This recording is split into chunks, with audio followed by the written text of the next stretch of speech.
Bonjour à tous. L'objectif de cette vidéo est d'étudier la charge d'un condensateur. Nous avons ici un circuit constitué d'un générateur de tension V0, un interrupteur et un condensateur et une résistance en série. Le condensateur est préalablement déchargé, c'est-à-dire à l'instant t égale 0, sa charge est nulle. Du coup, sa tension est aussi égale à 0. On demande donc d'établir l'équation différentielle de la charge du condensateur. Ensuite, de tracer la courbe de sa charge.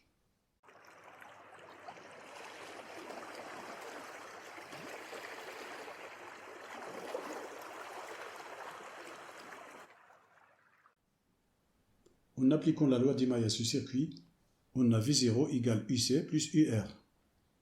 UC, c'est la tension aux bornes du condensateur. UR, c'est la tension aux bornes de la résistance. D'après la loi d'Ohm, UR est égal à RI. Donc V0 est égal à UC plus RI. On remplace UR par RI. Pour se débarrasser de I, on a besoin de deux formules. Deux formules que vous devez connaître par cœur. Donc les deux formules sont les suivantes. I égale dQ par rapport à dt, et Q est égal C fois UC. C, c'est la capacité du condensateur. C'est une constante. Donc I est égal D de C UC par rapport à dt. On remplace ici Q par C UC. On sort C car c'est une constante. On a donc C DUC par rapport à dt. Donc V0 est égal UC plus R fois C DUC dt. On a remplacé ici I par C DUC dt. I est égal C DUC par rapport à dt. Ici, je permute les termes de cette expression. Je réécris donc RC DUC dt égale à moins UC plus V0. On a donc DUC par rapport à dt égale à moins UC sur RC plus V0 sur RC. DUC par rapport à dt, c'est donc la dérivée de UC.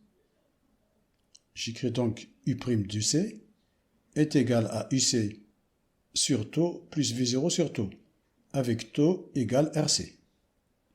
Taux qu'on appelle la constante de temps.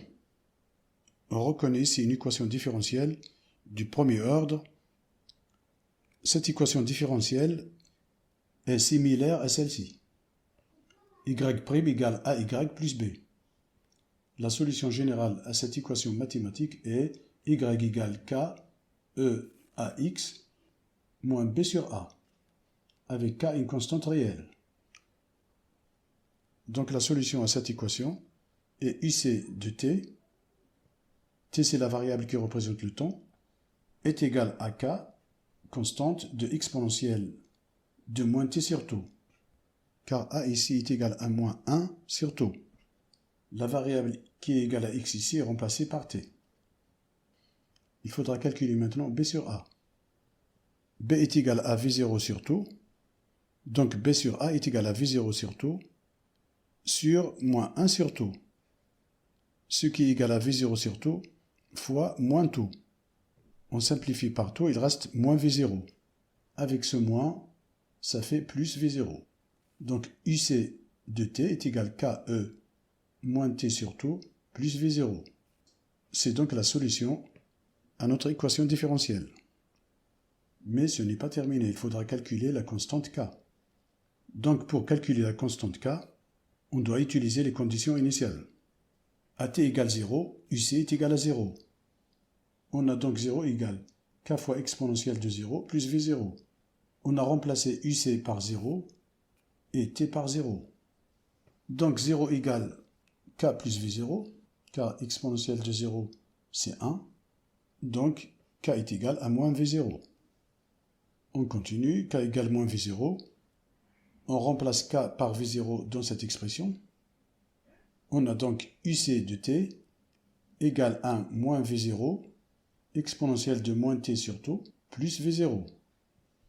Donc la solution de notre équation différentielle est UC de T est égal à V0, facteur de 1 moins exponentielle de moins T sur taux.